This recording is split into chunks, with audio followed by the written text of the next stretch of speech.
Olá, queridos, graça e paz. É bom estar novamente com você, compartilhando a palavra do Senhor.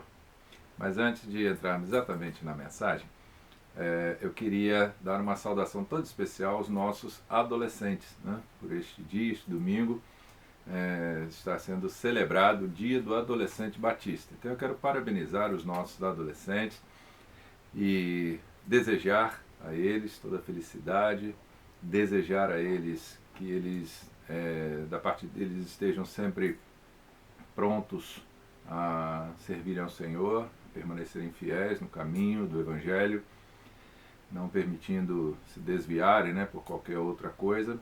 E eu gostaria então de poder contar, né, com toda essa galerinha adolescente aí, no serviço do Senhor, na igreja, fora da igreja, como tem acontecido várias vezes, também nas suas programações pela internet, contar com toda a empolgação sua, se envolvendo e procurando de uma maneira muito especial agradar ao Senhor com a sua vida. E desejo também aqueles que ainda não têm os seus familiares convertidos, né, que esta bênção da salvação em Jesus alcance toda a sua família, tá bom? Deus abençoe cada um dos nossos adolescentes.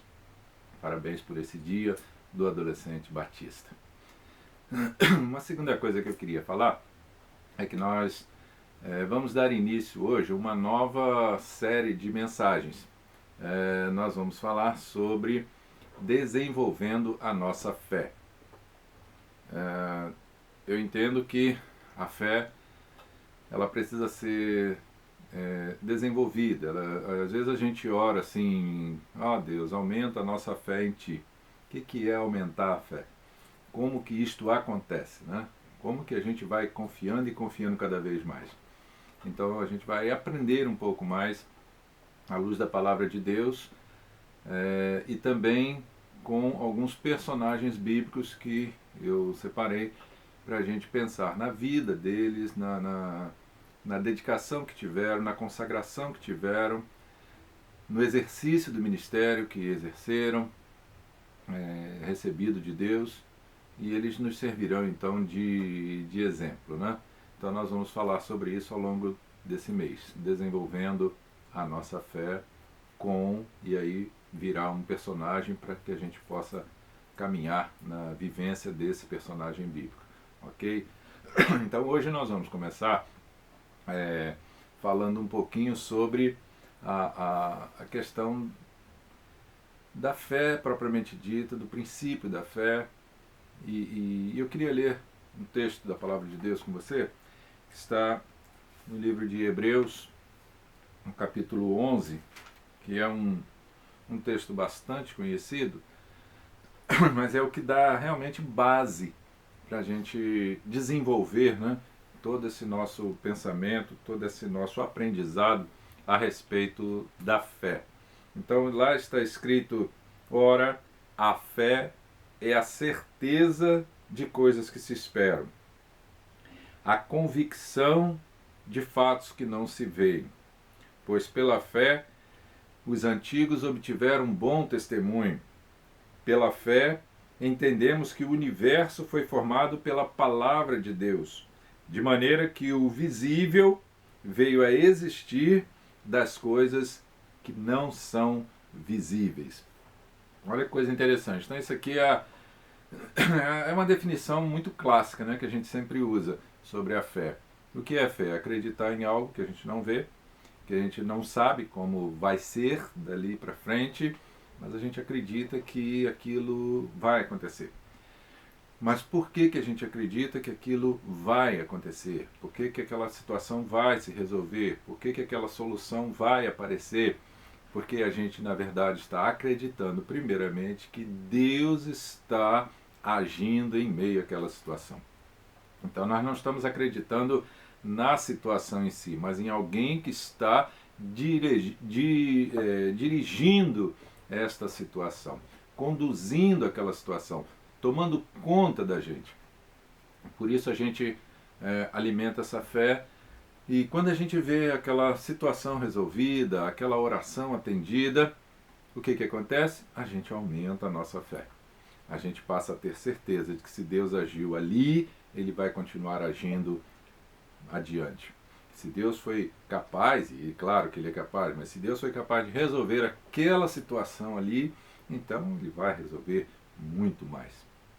Então esse é o princípio da fé, a gente acreditar na verdade, primeiramente em Deus. Há um outro texto muito interessante que a gente, para dar base a isso, que a gente encontra, eu vou ler para você, que a gente encontra em Hebreus, também no capítulo 11, mas no verso 6, que diz assim: sem fé é impossível agradar a Deus, pois quem dele se aproxima precisa crer que ele existe e que ele recompensa aqueles que o buscam. Então, o princípio da fé é esse, é acreditar primeiramente em Deus. E aí você acredita que Deus é capaz de fazer qualquer outra coisa. A gente acredita que para Deus não há impossíveis, não há limitações. Então a fé vai superando essas barreiras de limites, de impossibilidades, porque a gente crê num Deus que está acima de todas as coisas. Um Deus que tem todas as coisas sob seu controle, sob a sua direção. Os seus olhos estão voltados para toda a humanidade e todas as situações. Quando a gente pensa também, olhando para nós mesmos, a gente pensa na grandiosidade de Deus, a gente quase que não se enxerga. Se a gente pensar em todo o cosmos, em todo o universo, né? Em toda a linha dos planetas, enfim, as constelações, há milhares de constelações, e a gente tem o planeta Terra muito pequeno. Em meio a todo o universo, a gente tem o planeta Terra muito pequeno. E quando a gente entra visualizando o planeta Terra, a gente está aqui, mas a gente acha que a Terra é enorme, a gente começa a ver o quanto nós somos pequenos em relação a todo o universo. E ainda assim, a palavra de Deus diz que Deus olha para cada um de nós. E Ele tem cuidado de cada um de nós. Então é com essa concepção de um Deus todo-poderoso, capaz de olhar para cada indivíduo, é que a gente tem a nossa fé realimentada, a nossa fé alimentada. E baseado nesta linha de pensamento, é que eu gostaria então de caminhar com você nos próximos domingos sobre o exercício da fé. Nesta semana eu escrevi para você uma meditação que falava entre fé e fidelidade. A fé é como se fosse algo mais parado, vamos dizer assim, uma atitude, eu creio. E a fidelidade? A fidelidade é eu continuar crendo. Não é? É uma caminhada, é um exercício de esperança, de confiabilidade, um Deus que pode todas as coisas. Então, querido, é hora de você voltar-se nesse momento para a sua vida no contexto espiritual. Eu tenho visto muitas pessoas preocupadas em vencer na vida, em ser alguém na vida, ter vida vitoriosa. Eu tenho ouvido inclusive muitas pregações nesse sentido, mas sabe, eu não tenho visto muita gente se direcionando na pessoa certa, que é quem nos dá a direção, que é Deus.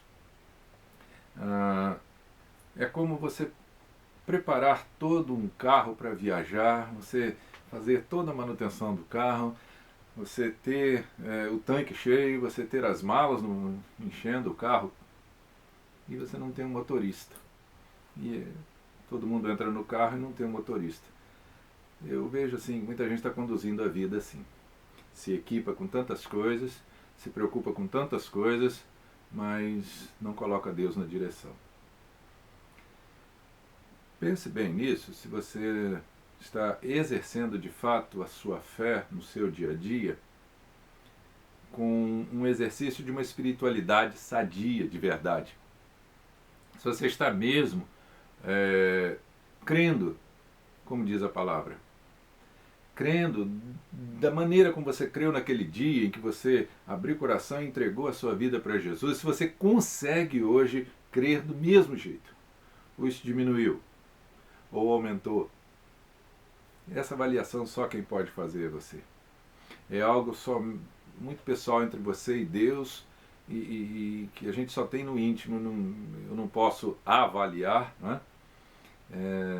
Um tempo atrás, eu brincando, eu disse que a gente devia ter um femômetro, né? Que a gente colocaria embaixo do braço para medir a capacidade da pessoa de crer. Mas a gente não tem esse aparelho, né?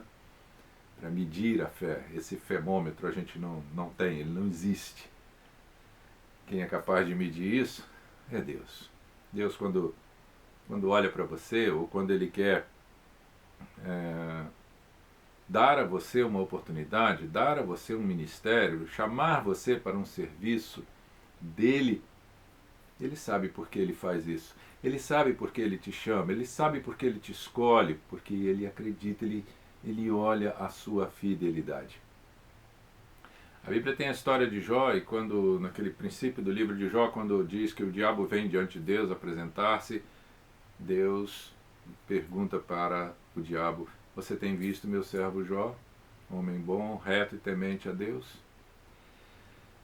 Imagina se Deus falaria isso da gente, se Deus falaria isso de você, se Deus perguntaria diretamente ao diabo: você tem visto meu servo? Olhe para você mesmo. Pense por você mesmo. O que Deus diria de você? O que você acha que Deus está vendo em você? Só Ele conhece você. Só Ele sabe exatamente o tamanho, a dimensão, a intensidade da sua fé nele e na sua palavra. Então não há o que ficar aqui inventando, tentando elaborar planos e métodos para a gente designar quem crê mais, quem crê menos um do outro. Só Deus pode saber disso, e você. Só você sabe como é o exercício da sua fé diante de Deus. Outra coisa importante para terminar que a gente precisa saber é não condicionar a nossa fé. A fé não pode ser condicionada, do tipo, eu só creio se você condicionar a sua fé a alguma coisa, então você não está de fato crendo devidamente.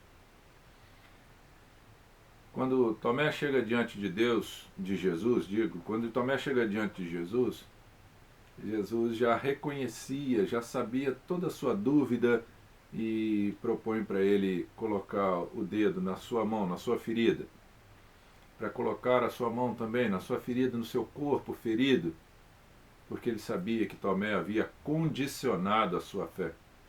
Eu só vou crer se eu tocar, se eu puser as minhas mãos no seu lado ferido. E Jesus sabia, Tomé não teve coragem de fazer isso, e Jesus disse uma única coisa para ele: ó Tomé, não sejas um incrédulo, mas um crente. O que Jesus estava dizendo é: Tomé, não condicione a sua fé. Não crie mas, não crie se, não crie talvez. Ou você crê, ou você não crê. Não ponha condições para Deus, eu só vou crer se... Uma vez ouvi de uma mãe dizendo assim: se eu for para a igreja, eu só vou para a igreja se Deus tirar o meu marido do vício da bebida. Deus pode fazer isso? Pode. Mas a salvação da pessoa não depende de uma condição. Não depende de um si. A fé em Deus não depende de condicionamentos. Você não precisa fazer isso para Deus. Porque Ele é capaz, Ele é todo poderoso para suprir a sua fé. A palavra de Deus fala de Jesus sendo o autor e o consumador da nossa fé. A gente não precisa colocar condições para Deus. Então, queridos, vamos caminhar juntos ao longo deste mês, nestas mensagens em que a gente vai desenvolver a nossa fé, à luz de alguns personagens bíblicos, né? À luz de algumas figuras que a gente coloca, né, eles lá em cima porque creram, porque foram, né, muito fiéis, e você vai ver que são pessoas como nós, pessoas simples, pessoas do povo, pessoas, muitos deles rudes, sem instrução, pessoas trabalhadoras, ocupadas e que escolheram servir a Deus de todo o coração, porque creram, porque foram fiéis. Então, você vai exercitar ou vai aprender a exercitar a sua fé à luz de alguns conceitos da palavra de Deus visualizados nesses personagens da Bíblia. Que desde já Deus abençoe muito você e que você esteja disposto a continuar fiel, ou seja, a fidelizar cada vez mais, né, a sua confiança em Deus. Vá sustentando aí esse seu desejo de permanecer fiel em Deus, a despeito de qualquer coisa que possa aparecer na sua vida, dificuldades, enfermidades, o que quer que seja, nada nem ninguém pode, como diz o apóstolo Paulo, nos separar do amor de Cristo. Nada nem ninguém pode nos desviar da nossa fé. E tudo que Satanás quer é desviar você da fé em Deus. Então, qualquer coisa que aconteça, a primeira coisa que você tem que pensar é isso. Satanás está querendo desviar-me da fé, mas isso não vai acontecer. Oh, glória! Se você pensa assim, se você sente essa coragem, se você está determinado a isso, vamos caminhar juntos, tá bom? Será bom para mim, será bom para você, para todos nós, para a nossa igreja, para o povo de Deus, crescermos um pouco mais nessa capacidade que Deus nos deu de acreditar, que é ter fé. Deus abençoe você, Deus abençoe a sua casa e continue crendo.